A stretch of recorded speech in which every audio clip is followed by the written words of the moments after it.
Okay, so today there's going to be a video key for exam 1, 2021, this exam. Okay, so student number 3, 4, 5, 6, 7. But I don't want your name, so if you gave me your name, I'm going to take off a half a point. Out of 47, so just going to have to deal with it. Some of you did it anyway. I don't really know why you did that. Anyway, okay, so we're just going to jump right into this. I'll tell you how I graded it, and I'll tell you how I would approach these problems. Okay, so the first thing, using the triangle method, determine the magnitude and direction of the resultant force of the two forces drawn in the bracket, shown. Okay, so I'm going to use a straight edge here. I don't expect that you will necessarily, but, it just kind of helps me to kind of keep things, more or less in line here. So here's, this is... this is A, I guess. So this is 15 kilonewtons. Okay. And then we'll go tip to tail, and I'll put the 25 going right here. Now, what's annoying about this one, at least what I find annoying about this one, is it's unclear whether or not the final angle is going to be, it's going to be pretty close to straight down. Okay, but, it's hard to tell exactly what that is. So that's a little annoying. We have to think about these angles a little bit. And so, before I even draw anything else, so that's tip to tail of the two. I'm going to draw, these, the angles kind of as drawn. So we got one going this way, right? Like that. I got one going kind of this way. So I'm just kind of continuing these lines. If I look over here, I can see this 40-degree angle is kind of like this, right? So it's... I'm like, where is that 40? Okay, well, let me just draw some axes here. Well, here's my 40 right here, right? So that just kind of helps me to figure out what's going on. Here's my 40 right here. Okay, so now for this this 20 degrees here, I'm going to do the same thing. I'm just going to kind of like draw out, I'm going to kind of trace out where the axis lines are here. Right. The X and the Y. Let me zoom in here. Well, let's keep the picture in for at least a little bit longer. So this is 20 degrees. So that means this right here is 20 degrees, right? So that should be helpful. Okay, and then, my resultant, what I'm looking for here, let's do this in, green. All right, so here's my resultant. It's going from, the first tail to the first tip or whatever, right? And unfortunately, I'm still on pencil, so let's switch back to pen, because we want to be able to see it. And again, what's difficult with this one is it's hard to tell whether or not that angle, the one we're looking for here, is going to be greater or lesser than that 40, right? It's going to be similar, but there's no saying that it's going to be the same. Sorry, I had to take a sip of coffee, right? But that's the angle that we're looking for, right? And so that's the resultant. And that's what we're looking for. Okay, so based on this, I'm going to start kind of walking my way through. I guess I'll use a pencil sort of thing for this. So I'm going to walk you through my logic as to how I figured out what these angles were. And so let's see here. So I know that this is 40 right here. Okay, which means that this one right here is an alternate interior angle is 40 degrees. Right? Which means that then that 40 and whatever this one is, they add up to 90 because that's a 90-degree angle. So that means this is 50 degrees. Okay, and I can use the exact same logic over here. So I've got this 20-degree angle, and that 20 and this one, they add up to a 90-degree angle because we can see it right here. All right, so then that's a 70 right there. Which means that this angle that, I've kind of called is going to be opposite of the resultant here. Okay, that's 120 degrees, 120 degrees, and that's really hard to see. So we're going to switch back to pen so that we can see that. And then that'll be 120 degrees right here. Okay, and that's what we want when we're solving these problems is we want kind of this side angle side, right? Because then I know that I can do, I can solve for the magnitude of the resultant. Using the, I'll write the formula out. Minus 2ab cosine of the angle in between them. Okay, so that means that r equals the square root of right? We're going to have to write, well, what's A? Well, A is 15 kilonewtons. Okay, squared plus B squared, which is 25 kilonewtons squared, minus 2 times 15 kilonewtons times 25 kilonewtons times the cosine of that angle, which we decided was 120 degrees. Okay, so R equals, if you plug all that into a calculator, you're going to get 35 kilonewtons. Okay, so we'll box that off. All right, so now we've got to get this angle. And the problem here, of course, is that when I solve for this angle, right, I'm going to call that, let's see, so if this angle right here is B, I think, 25 was the B. So then the angle across from that 25, that's going to be beta. Okay, so what we'll do is now I just need to do the law of sines. And what I need is I need two things that are across from each other. So the 25 has to be one of them because it's across from the beta. And well, I can't really use this 15 because I don't know this angle, right? So we're going to use the resultant. So we're going to do, basically I'm going to do a resultant over the sine of the angle across from the resultant equals, let's see, B over the sine of the angle across from B. Okay, so the resultant is 35 kilonewtons over the sine of 120 degrees. Okay, and that equals B, which is 25 kilonewtons over the sine of the angle across from B, which is just beta. Okay, so if we solve this, we get beta equals, what, 38.213 degrees. Okay. So then to report this one, now the last little bit of this is we have to remember that that is beta.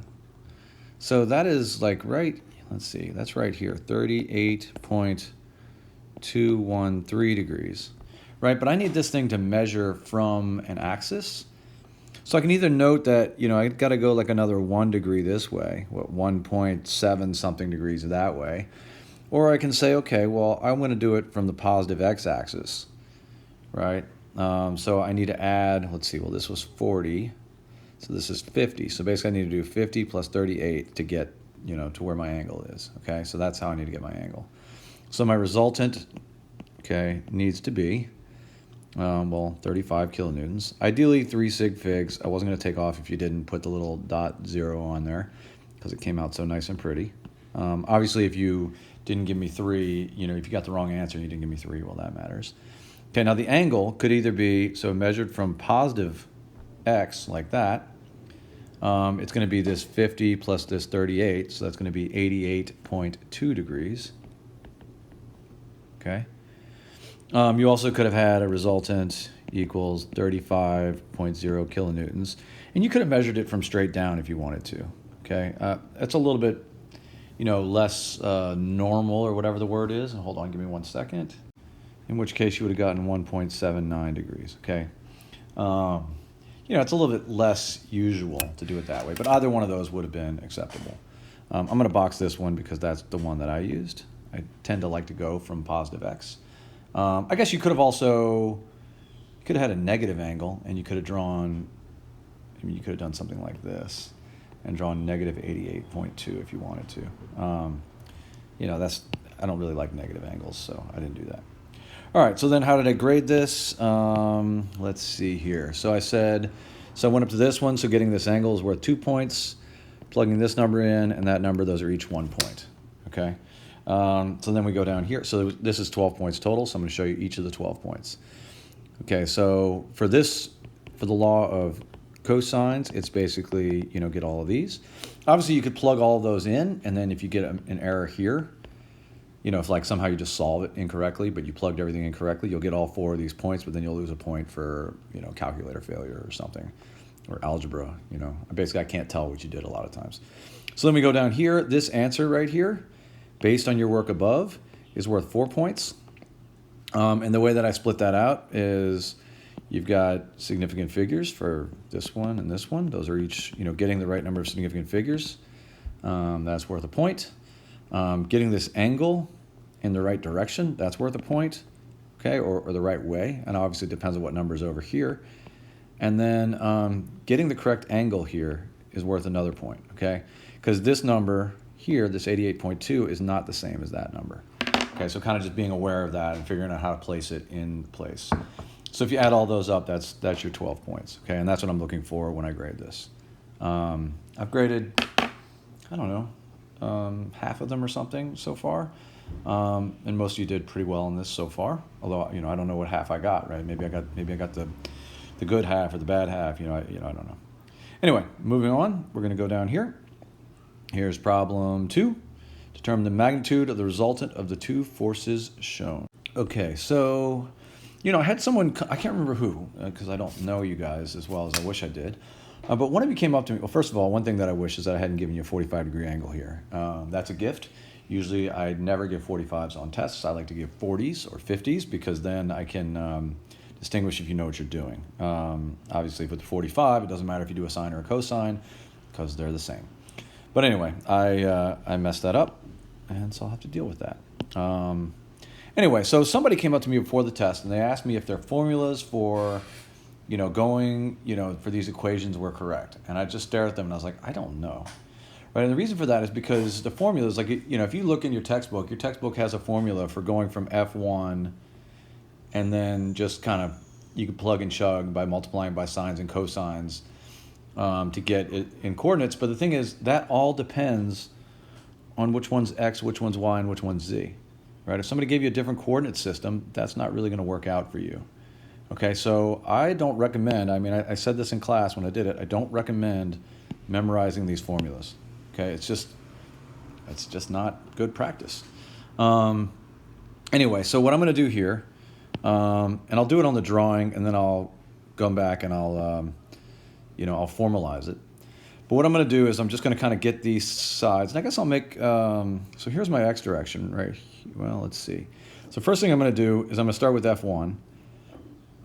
I'm going to note that this side right here, that is the vertical, so that's going to be F1. That's the Z direction, right? So that's going to be F1 times, it's the opposite, so it'll be this times the sine of 60 degrees. Okay? And then this side right here, that is neither X nor Y, it's in the XY plane. So that's going to be F1 cosine of 60, okay? Because it's the adjacent to that angle, 60 degrees. Okay? Now, to take that thing right there, that's now the hypotenuse of a different triangle. Okay? And so what I'm going to do is I'm going to take that thing, and this side, right, so this is a 45-degree angle right here. So this side right here, right, that's F1 cosine 60. And now it's going to be, because that's the hypotenuse, but then we need to multiply it by, because it's the opposite side of that angle, the sine of 45 degrees. Again, I wish I hadn't given you 45, but I did, so that works out to your favor, I guess, or makes it easier. So then we'll do the adjacent side over here, so this will be F1 cosine 60, okay, because that's the hypotenuse. And then we're going to multiply that by the cosine of 45 degrees, okay? And so that's how we get our X, Y, and our Z. So this is my Y, this is my X, this is my Z, okay? So we're going to go over here. It looks like, so when I do it, on the sheet, it looks like, okay, well, I also noted that the X direction, notice, is negative because it's going that way, right, for F1. So we're going to go, let's see here, so we get a negative 300, because that's F1, newtons, cosine 60, sine of 45, and then we're just going to put a little I there, okay? The Y term, okay, because it's going this way, that's positive. So I'm going to go plus 300 newtons, cosine 60, cosine 45 degrees, times J. And then the, what's the other one? The, the Z direction is plus, because it's going upwards, 300 newtons, sine of 60, and here's a little K. Okay, so I'm just gonna kind of put F1 down here, like after I plug that into the calculator, because like I know that I'm gonna want to do F2 right underneath it so that I can add them. But F1, if we plug all that in, we get 106.07, I plus 106.07J plus 259.81K. Okay, and this all has units in newtons. Okay, so now we're going to do F2. And we'll go equals, okay? And F2 is kind of nice because it's the directional cosines. We've got an angle going to, so if we look at the F2 itself, we notice that we've got an angle going to, I really didn't want to use red, but oh well.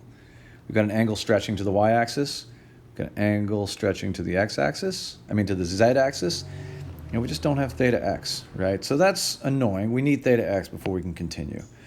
So what we need to remember, and a lot of you guys did a good job with this, well, a lot of you who didn't know how to do this did a good job with this, saying, I don't know what theta x is, but I want to be able to solve it, so I'm just going to assume theta x is 10 degrees or something, or 50 degrees or whatever. But the thing to remember is that the formula looks like this: cosine squared theta y plus cosine squared theta z equals 0.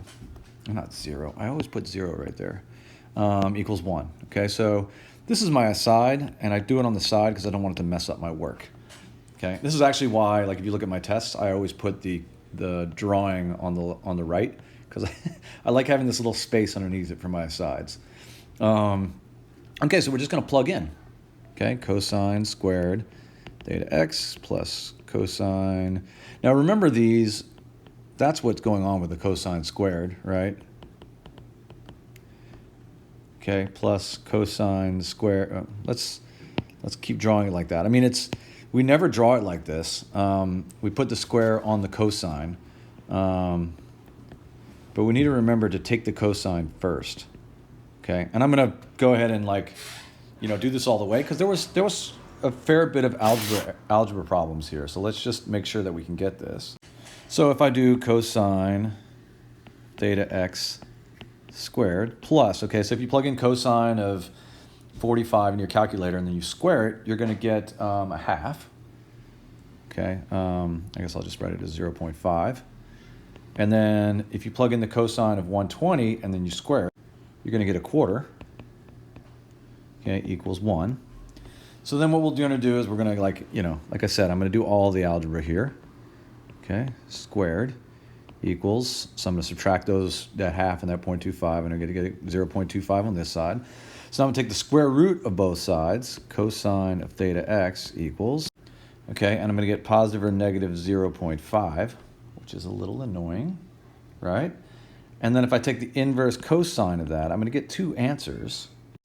Okay, one of which is 60. Okay, that's for positive 0.5. And then for negative 0.5, let's do it like this. And then for I get 120 degrees. Okay, and that's a little annoying. Actually, on my key, I didn't cover the negative possibility. But anyway, so you're like, well, how do you know which one it is? Well, you look at the drawing, really. Anything greater than 90, and the angle is going to stretch. Let's see, maybe red. I don't know, green. So the angle would stretch, so 90 degrees would take it from x all the way to y. Okay, so 120 degrees would basically be taking it past y. Okay, and this is clearly not past y, so we're going to take this angle right here. Okay, the 60 degrees. Okay, and that's how you solve for theta x. All right, so now we're going to go over here, and now that we've got theta x, theta y, and theta z, okay, this is like formulaic for f of x. For getting these coordinates. So what we're going to do here, and this is I, j, and k. And the nice thing here is the signs take care of themselves. So 500 newtons cosine of theta x is 60 degrees plus 500 newtons cosine of theta y. What was theta y? 45 degrees. Yeah, sorry, I'm having to look at my key here. 500 cosine 120 degrees. And what's nice here is that these, when you plug in cosine of 120 in your calculator, it's going to give you a negative number, which is in fact what we want for k. So if we look at the k version of this, you can see that this thing is kind of, it's going downwards, right? So it's going to take care of all of that for us. So we don't really need to even worry about the signs. It's just going to pop out of our calculator. So let's see. So if we plug all those into the calculator, we're going to get 250 in the I direction, plus 353.55 in the J direction, and then this negative sign pops out of the calculator for us, and it'll be negative 250 in the K direction. Okay, so we'll draw a little line like that. Oh, we got newtons, and then here's the resultant if we add these two together. And so I have an erasure mark on here, which means something confused me, or I made an error at one point in time while working this. 149.93 in the I, plus 459.62 in the J, and then plus 9.81 in the K. Okay, so basically not a whole lot in the vertical. And I think if you look over here, you should be able to tell that there's not going to be a whole lot in the vertical precisely because, well, this rope is pulling downwards and this one's pulling upwards. So they're kind of battling each other a little bit. So they cancel each other a little bit in the vertical. However, in the Y direction, they're both going this way, right? So we should expect a pretty large Y component. And in the X direction, well, let's see. This one's kind of pulling this way. And this one's pulling this, kind of off that, So they're kind of opposing each other there too. Although that's a little bit harder to see, but that's definitely what's going on, okay? And you can see that in these differing signs in the X and the Z direction. Okay, so now that we've got the resultant, but we wanted I think we wanted magnitude of the resultant is what we want.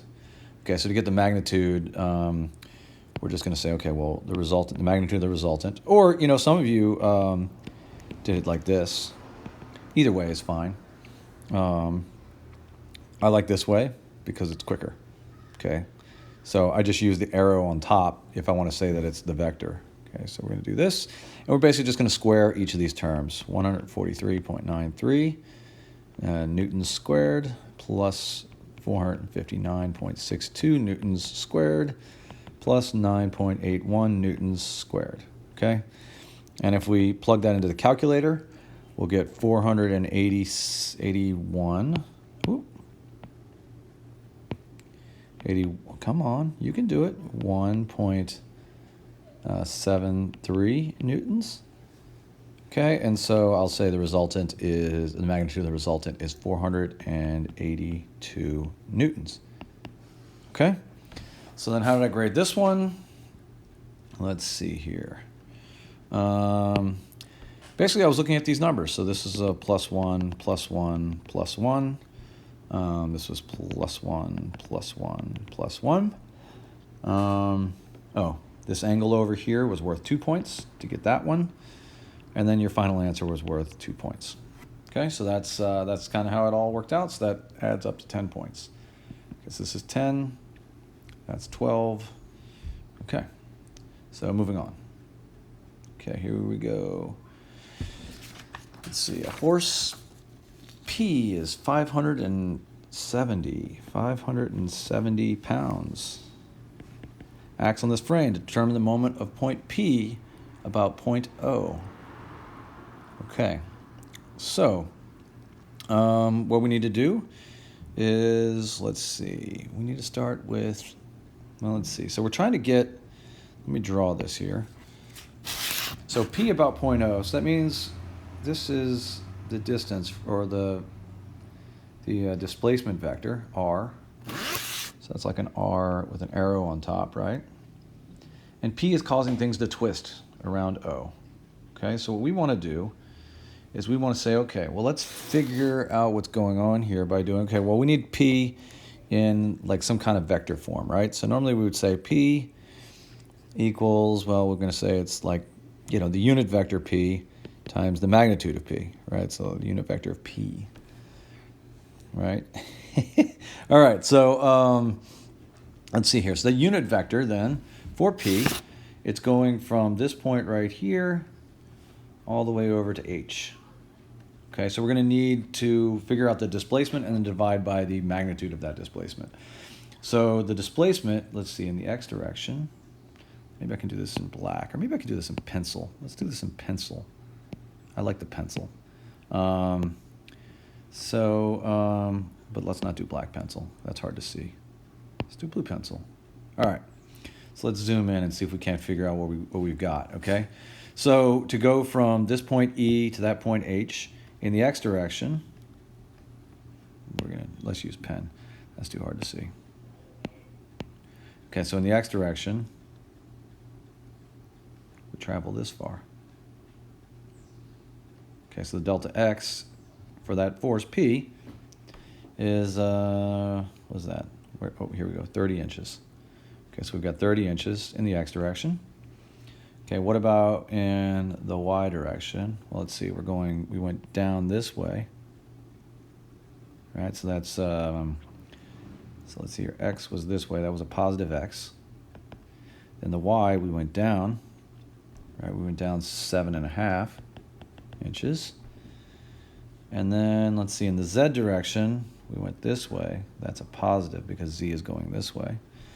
Okay, that's a positive 10. Okay? So that's how we get those, the displacement vector, well, not the displacement vector, but the direction of the unit vector. So we'll go over here, and we're going to plug those numbers in. Let's see here. So we've got 30 inches times the I minus 7.5 inches times the j, and 10 inches times the k. Okay, and we'll divide that by the square root of, so we need to get the magnitude of that vector. 30 inches squared plus 7.5 inches squared plus 10 inches squared. Noting I don't worry about the sign on those because they're all getting squared anyway. Okay, now I need to multiply this by P. So we're going to multiply this whole thing by 570 pounds. Okay? So then what we'll do is we'll say, okay, well that means that if I plug this all into my calculator, I get P equals, let's see here, 526.15 pounds in the I, minus 131.54 pounds in the J, plus 175.38 pounds in the K. Okay, so that's P. Okay. Now we need to figure out R. R is a little bit easier. I'm going to go and I'm just going to kind of stare at this drawing right here, and we'll do the same thing we just did. Maybe I'll use black here. I should have used, anyway, I used the wrong colors. But anyway, so in the x direction, okay, it doesn't go in that direction. 0. Okay, in the y direction, let's see here, the y direction, that's the up direction? Yeah, that's the up direction. So we'll note that we're going from here to here.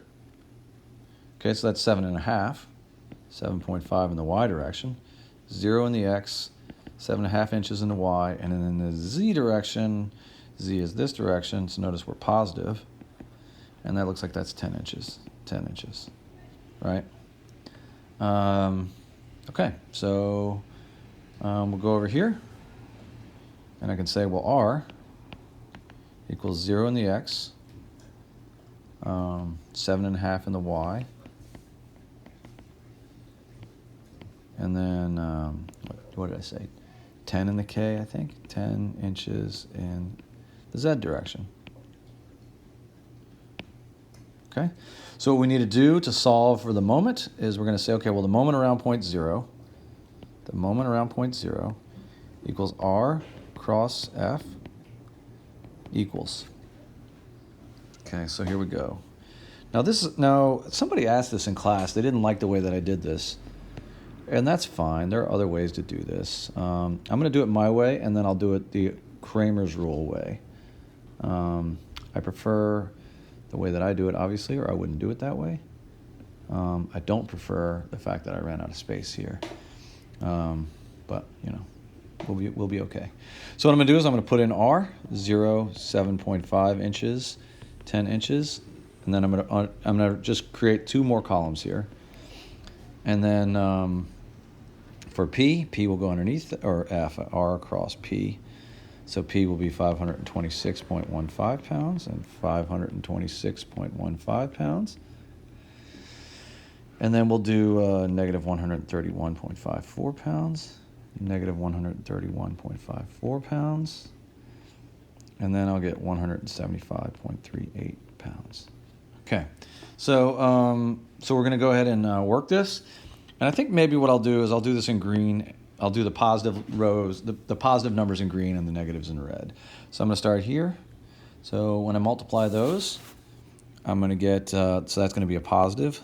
So this is M0 equals, okay, so if I multiply that first column, I'm going to get 1315.4. And notice I've got inch pounds, okay? It's an annoying unit, but that's just what I've got, inch pounds. Okay, then I'll do J, like that.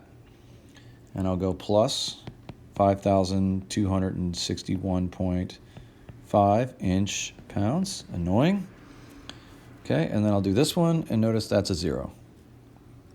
Okay, now I'll do the other direction. So these will get negatives. Okay, minus 39. Well, hold on. Let me let me back up for grading purposes. Okay, so this row right here plus 0.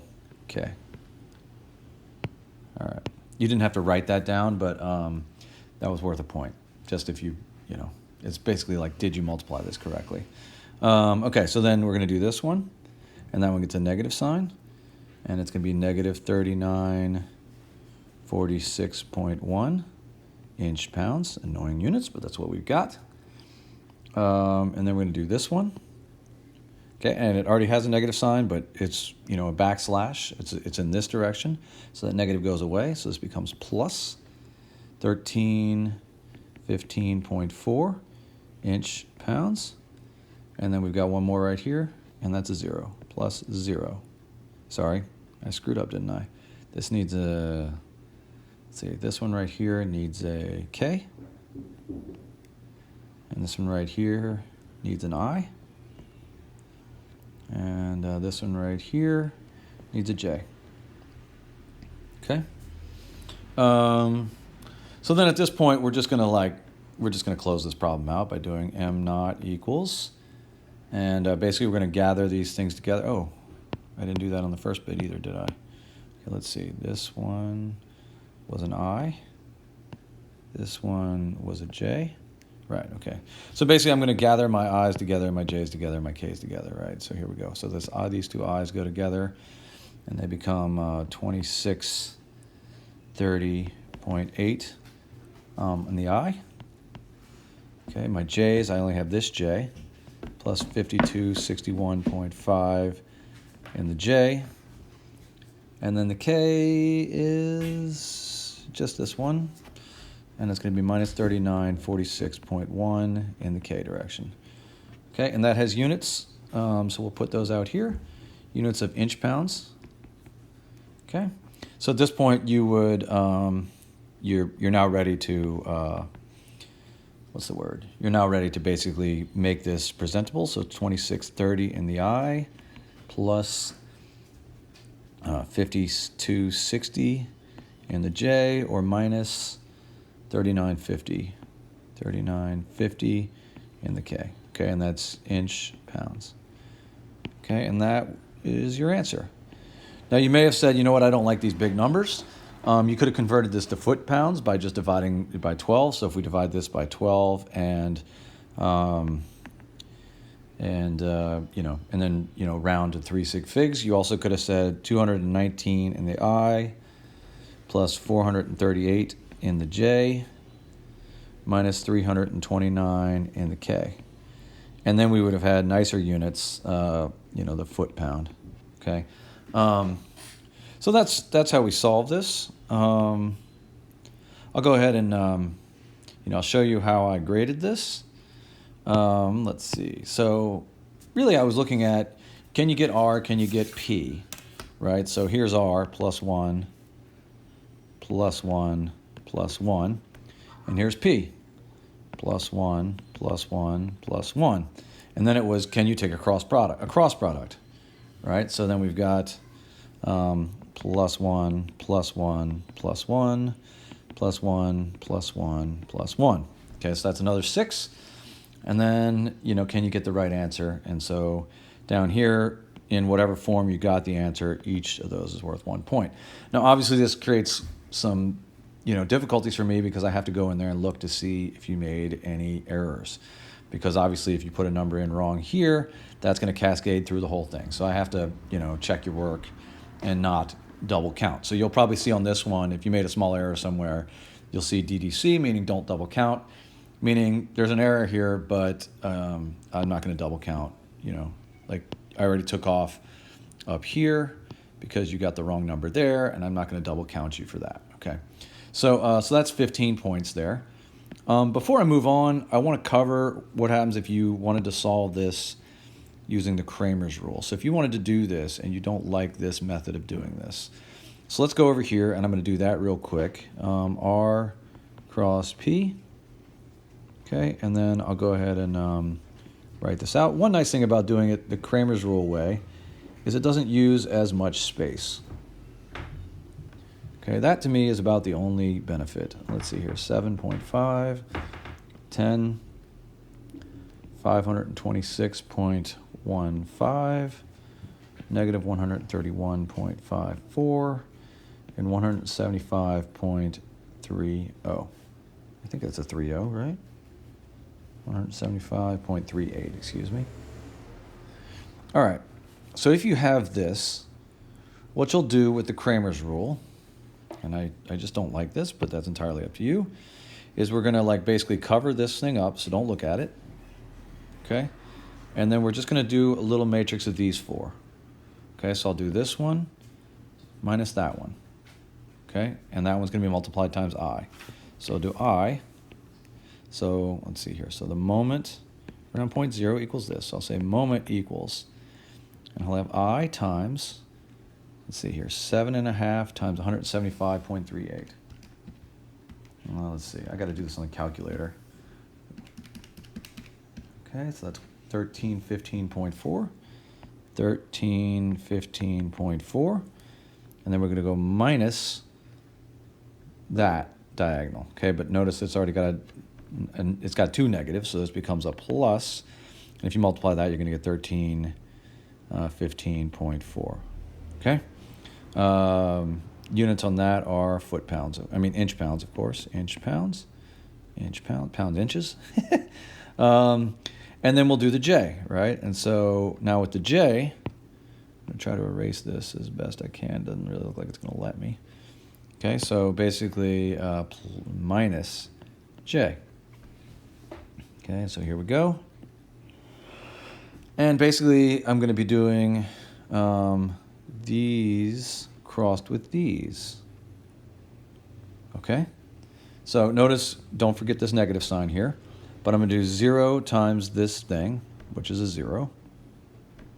Okay, and then I'm going to go minus this one times that one, which is 526, like that. Okay, and that's pounds, inches. Okay, so then last we're going to do is I'm going to go plus K.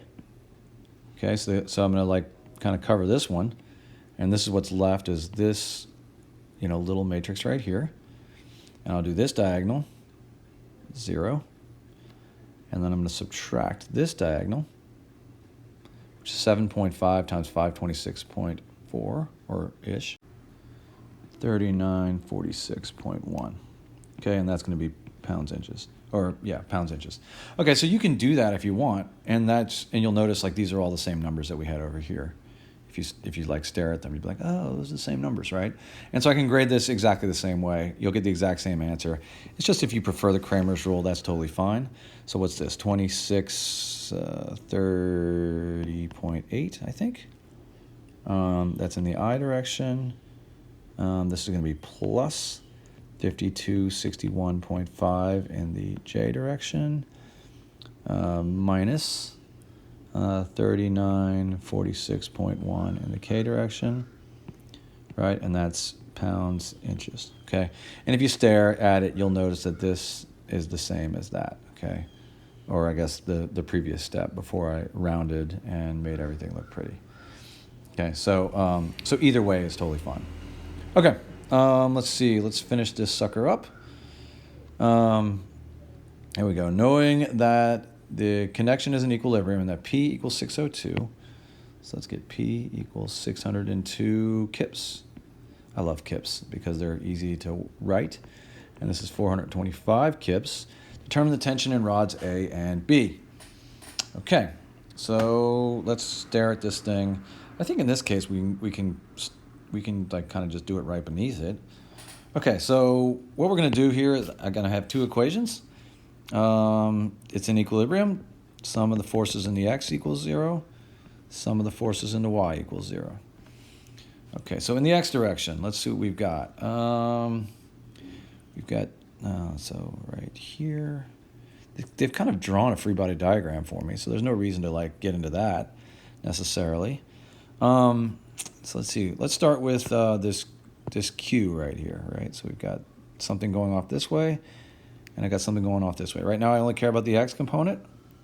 So the x component of that is going to be negative 425, negative because it's going in the negative x direction, negative 425, and that is the adjacent side, so that's going to be cosine 30 degrees.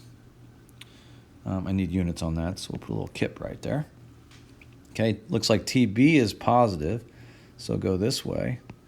So let's add TB. And then we want the positive x component of TA, so that's like, this is getting hard to see, so we'll do it in red, right? That's this bit right here. We don't care about that vertical bit just yet. So we'll say plus TA, which is what one of the things we're looking for, and that's the adjacent side, cosine of 60 degrees equals 0. Okay, so that's the equation 1. We can't solve that, 2 unknowns.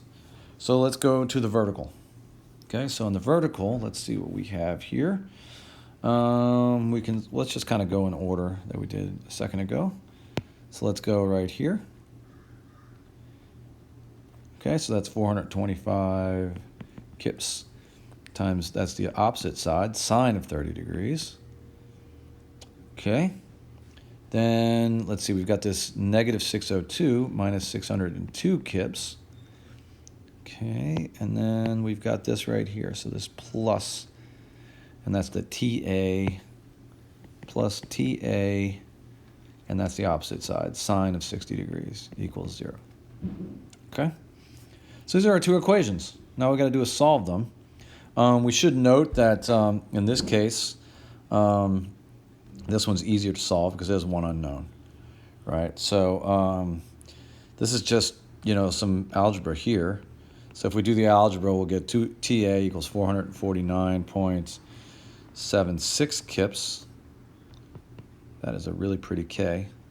Okay, and then I can plug that back in over here, and I'll say, well, we've got negative 425 kips, cosine 30 degrees, plus TB, plus, so for TA, I'm going to plug in 449.76 kips times the cosine of 60 equals 0.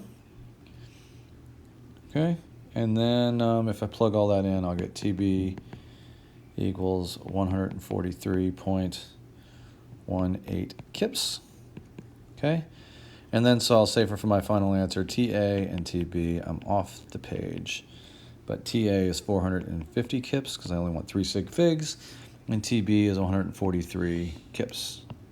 Okay, and that's your final answer. Okay, and the way that I graded this one in particular, let's see. So basically I was looking, could you get all these terms? So plus 1, plus 1, plus 1, plus 1, plus 1, plus 1. Okay, so that's 6 of the points. And then basically, could you solve it? So it's 2 and 2. Okay, now obviously if you have the wrong equation, you're going to get the wrong answer, so I'll have to dig into and do that, okay? But this one's worth, this one total is 10 points. So that's 10, and 15 is 25, and 10 is 35, and 12 is 47. So this is 47 out of 47, okay? All right, so hopefully that was helpful, and I guess we'll, let me know. All right, thanks, guys.